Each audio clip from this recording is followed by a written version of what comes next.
بتبلش قصتنا يا اخوان مع مجموعة من جماعة اللي بيصنعوا مخدرات وما مخدرات، وبكون من ضمنهم جيسون ستيثم، وبكون جوا المجموعة وقاعدين بدهم يهربوا ما يهربوا، يعني ايش قصص زي هيك، ما بيلاقوا الا الشرطة عليهم يا ابو الغوالي.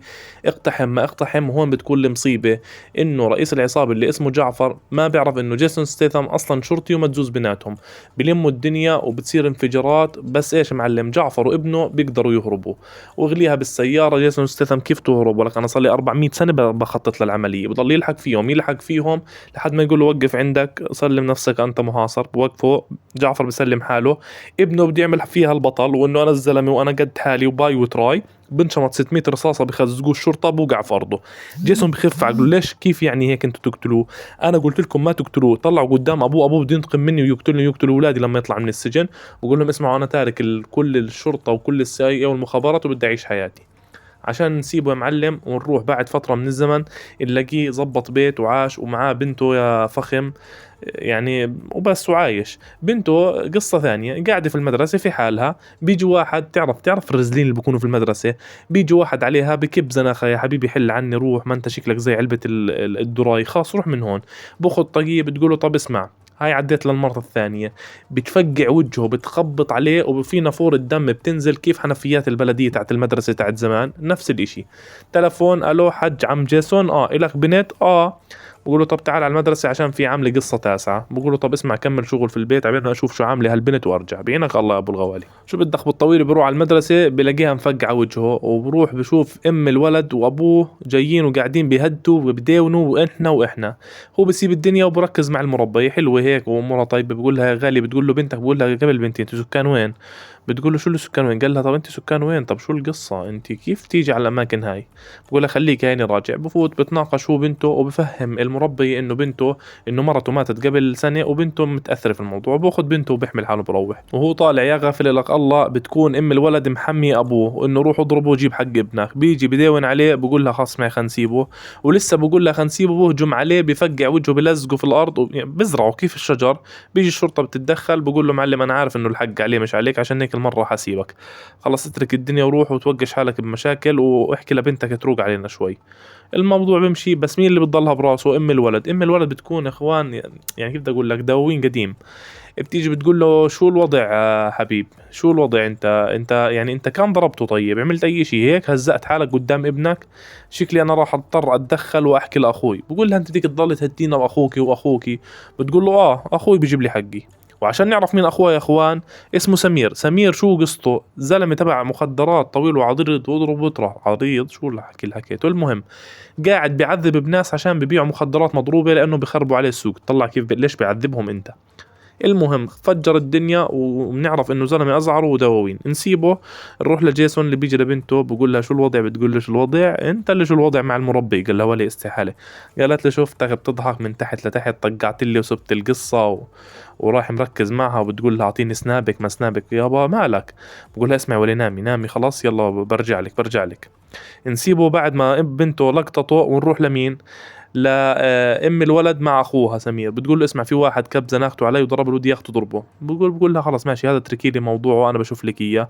وبتقول له شوف لي اي اشي بجيبتك لانه الوضع ماكل هوا. بقول لها انت بدك تبطلي مخدرات؟ قالت له اشي على الخفيف. خلاص هات اشي على الخفيف، شو مالك؟ بقول لها خدي هاي الحبة سلكي حالك فيها، الامور طيبة. لهسه الامور ماشي تمام. جيسون رايق بظبط ببنته مش عارف ايش. المهم تاني يوم كالعادة ماخدها ووصلها. مين بلاقي بالطريق؟ بلاقي المربية، بدنا نسميها اسم حلو هيك، ريحانة. ريحانة يا ابو الغوالي. هيك يعني امورها طيبة. بتقولها شو وضع اسنانك؟ بتقول له على فكرة طقيتك حلوة. قال لها انو فتحة احط الرابعة ولا الخامسة عشان تكون وسيعة؟ قاعدين بطقوا حنك والامور تمام، وقاعدة بتقول له الشغل والمدرسة والمكتب عندي الكرسي مكسور، يعني بتقول له قصص. بيجي جيسون عشان يحل القصة وعشان بنته، بروح لأبوه للولد بقول له اسمع ولا أنا جاي خلص حقك علي واختصر الموضوع الكامل. بقول له لا بدك تختصر، بدك تعذر للأم، لمرتي ولا لابني. قال له ماشي خلص دن، ايش بدك كمان؟ يعني جيسون بده يختصر يا اخوان. بقول له بس هذا اللي بدي اياه ويلا اغليها من هون لفقع وجهك، ولا روق حالك يا زلمه، الزلمه فوق ما هو جاي لك، خلص اهدى حالك. المهم جيسون بسلك له، بقول له ماشي وبحمل حاله بروح. جيسون قاعد في الكازية بيعبي بنزين، جو بترول او اي هذا من الطريق توتال، يعني ماخذ عليها خصم. المهم قاعد بعبي، بيجوا عليه 3 4 كبيبة ولا فيش تستخدم، فيش تعبي بنزين. يا حبيبي الله يهديك، يا حبيبي الله يروح يا عمي. كلمة من هون كلمة من هون ما بردوا عليه وبكبوا زناقتهم عليه أكتر وبسكروا، وهون بيضطر إنه يدخل البربيش تبع البنزين في عين واحد ويطلع البربيش يربط الصدر تبع الثاني ويخزق الحنجرة مع الأذن الوسطى، بتيجي شبك ما هي، بقعدهم على الأرض وبيحاول يعرف منهم مين اللي بعتهم، بس على الفاضي ما بيحكوا. بدك بالطويلة سمير شغال وانسى معلم، مختبرات ومخدرات قاعدة لابو موزة شغالين. سمير ساب الدنيا كلها وراح عمين عبيت جيسون عشان يشوف شو الوضع ويكب زناخته عليه، بس شو عارف شو الوضع، هو شو عارف شو بده يعمل، بس بده يروح يكب زناخته. جيسون بكون هو بنته برا قاعدين وخيل وما خيل ولياقة وما لياقة والأمور تمام، وبمزح وبضحك وبقول لها شو وضع المربي وقاعدة بتشرح له. بدخل على البيت سمير ببلش يكب زناخة، باخذ لعبة البنت وباخذ البسة تاعتها اللي هي القطة، باخذهم وبدخل بلاقي ملفات لجيسون بلمهم كلهم عشان يعرف شو مين هذا الخصم وايش الوضع، وبلاقي شغلات غريبة عجيبة. تنساش انه جيسون كان عميل سري في المخابرات الامريكية. بترجع البنت بدها تنام بتلاقيش اللعبة تاعتها، بخف عقلها بتنادي على ابوها تعال اقول لك شغلة لانه في اشي غلط، بقول لها هيني جاي غالية، بيجي بتدخل وبتنيمها، بقول لها خلاص عندي وين بكره بجيب لك اللعبة وبجيب لك كل اشي، نامي حطي راسك خلاص نامي، خلاص يبقى اكلتي راسي نامي. بنزل تحت عشان يتفقد، بلاقي كمان ايش العجل تبع السيارة الكوشوك ماكل طعنة منفس، بقول هاي القصة مش مزح، هذا واحد جاي يكب زناخته. وبلاقي اللعبة محطوطة ومحطوط عليها زي سهم انه يعني دير بالك على اولادك والها وتكميله. سمير وهو قاعد بدور في الملفات بلاقي ايش معلم، انه جيسون كان عميل في المخابرات الامريكية، وانه هو السبب بقتل ابن الزعيم تبعهم اللي هو تبع المخدرات. هون بتخلط في باله خلطة، بقول لك الزعيم بالسجن، من لا بندور على البنت بلاقي واحدة من صحباته بقول لها اسمعي انا لقيت اللي قتل ابنه لمين، لرئيسنا، اسمعي بنسلمه اياه واحنا بنصير بخلينا نبيع مخدرات وين ما بدنا، يعني زلمه شغل مصلحه. بده يسلم جيسون لمين؟ لداني. داني بيكون اسم، بيكون هو داني رئيس المخابرات، المخابرات مين، المخدرات، رئيس العصابه تاعت المخدرات اسمه داني. بقول لها احنا علينا نوصل القصه. جيسون تاني يوم بروح لمين؟ للي بنته ضربت ابنه، بقول له اسمع احنا قلنا القصه خلصت، تجيش على البيت تعمل الحركات الهبله اللي عملتها اخر مره، المره اللي جاي راح ازعلك. طبعا اخوان هذا لا ولا له دخل في الدنيا، بيعرفش ولا القصه ولا بيعرف ولا اشي. بسمع التهديد بقول له حاضر يا غالي اللي بدك اياه انا جاهز، وبحمل حاله بروح. بقول له مع ان انا ماليش دخل يعني، انت شمال اهلك انت. برجع جيسون بمسك بنته بقول لها اسمعي هاي لعبة يا غالية بدل اللعبة القديمة، وعشان تنبسطي راح اسوي لك عيد ميلاد واعزمي كل اصحابك، واعزمي كمان مين؟ اعزمي اللي ضربتيه، حرام خلص انتوا اصحاب ومشي الدنيا، مشي الدنيا خلص، انا علمتك الدفاع عن النفس وليس للحقد، نحن حنونين بالنون. المهم البنت اللي حكى لها سمير عن قصة جيسون بتروح بتقابل المحامي تبع داني اللي موجود في السجن، بتقول له اسمع وصل لداني انه احنا بنعرف مكان جيسون واذا بده اياه بنسلمه اياه بس بدنا مقابله ثمن. بقول له انا بقول له، وبالفعل داني اول ما يسمع باسمه بقول له اسمع بدي اياه مع شواربه مع لحيته، يعني اذا بتجيب لي اياه بدون شواربه ولحيته مش راح ارضى، بدي اياه بنفس الشكل، خلص مع الجماعة. جيسون بطريقه على المدرسة كالعادة وبيخلي بنته يا ابو الغوالي تعزم الكل، واولهم مين؟ الشاب الصغير الولد اللي ضربته، وقول لها اعزم المربي يستر عرضك جيب المربي معك. لا قصة جيسون اي نعم زلمة خطير بس رومانسي وحنين. والمرة والاماي هاي اللي كانت عاملة حالة دواوين اللي هي اخته لسمير بتحاول تسلك له انه خلاص ماشي اوكي بنيجي على الحفلة. وبالفعل يا معلم تنعمل الحفلة وهبي بز يويو ومش عارف ايش، والشباب كلها قاعدة وبيحتفلوا والامور طيبة. الامور لهسه طيبه. واحد يا ابو الغوالي من جماعه داني بروح لمين؟ للبنت اللي بتشتغل مع سمير ويقول لها شو اللي بدكم اياه مقابل تسلمونا جيسون؟ ما هو لازم نستلمه، داني بده اياه. بتقول له لا ما هو انت بدك تروق حالك في قصص كثير، انت مفكر بدنا نسلم على طول؟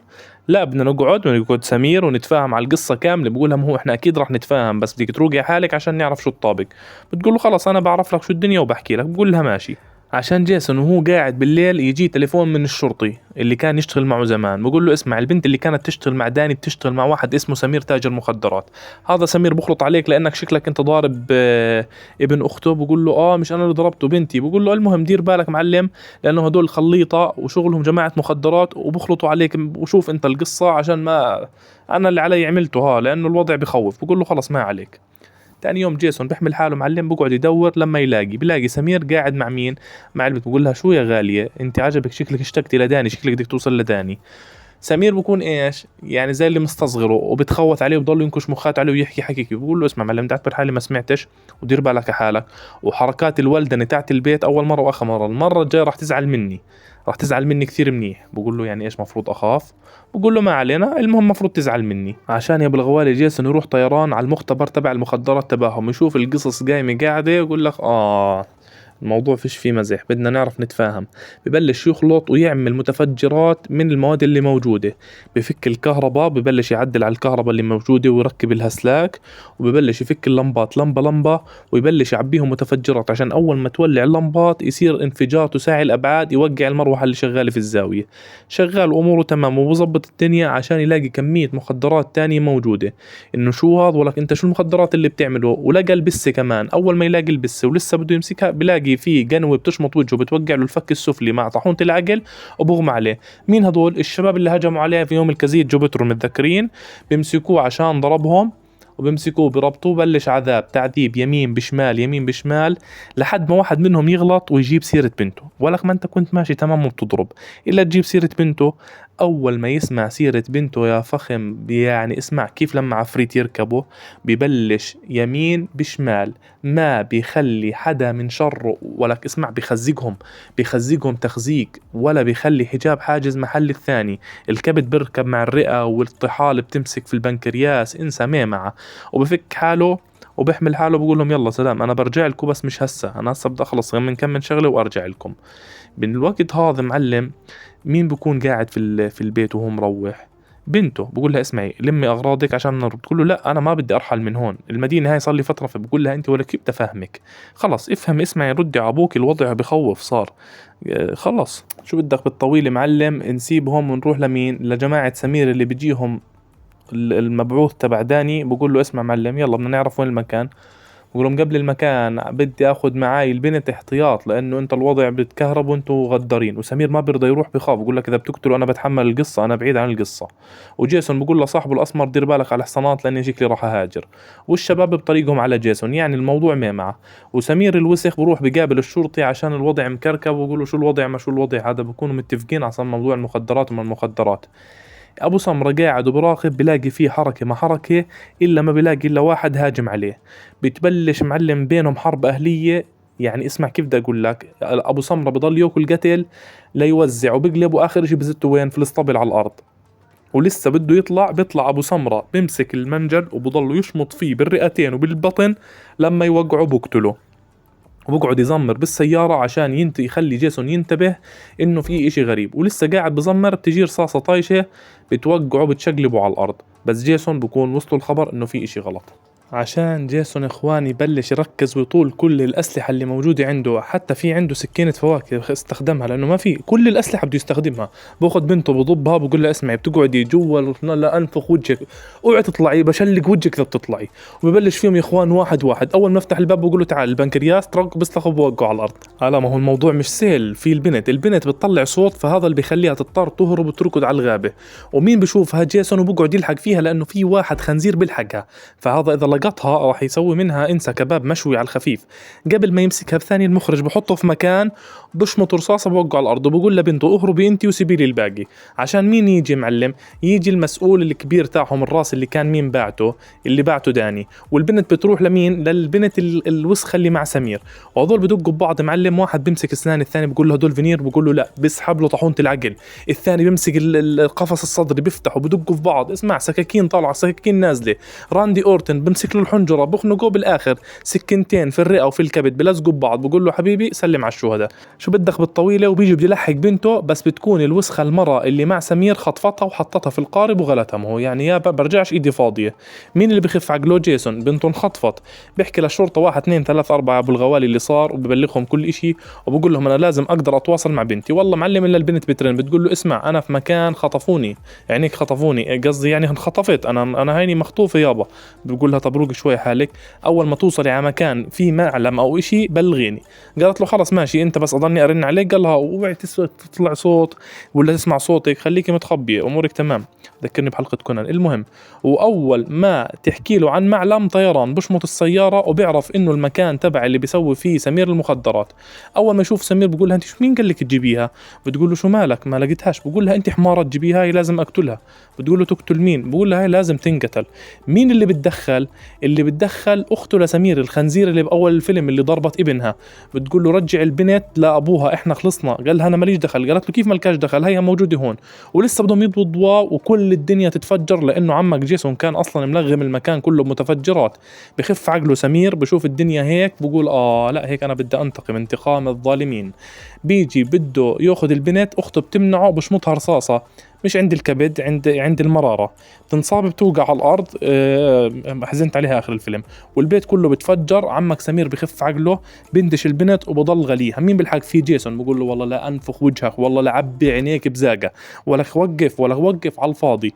المهم معلم السيارة تاعت جيسون من كثر ما هو كابسة معه بتقلب ونسمع، يعني احنا فكرناه مات اول اشي، المخرج قال له لا. بيجي عليه سمير بده يطخه، بس ايش بتقول له لو سمحت يا عمو، قال لها لا بدي اقتله، بدي هاي لو سمحت يا عمو، ولسه بتعيط. بيطلع جيسون بلحم وجه كفوف يا اخوان، عينيه الثنتين بتصير عين واحدة زي الأعور الدجال، بفقع ذنيه، الأذن الوسطى بتسلم على الأذن الثانية وحطه على الأرض، ولسه بده يطخه، بس لما يشوف إنه بنته قدامه بقول خلص شفعت لك يا محترم، والله معلمه بسيبه، بقول خلص عشان بنتي شو بدي أعمل، ما راح أقتلك، خلص عندي الموضوع.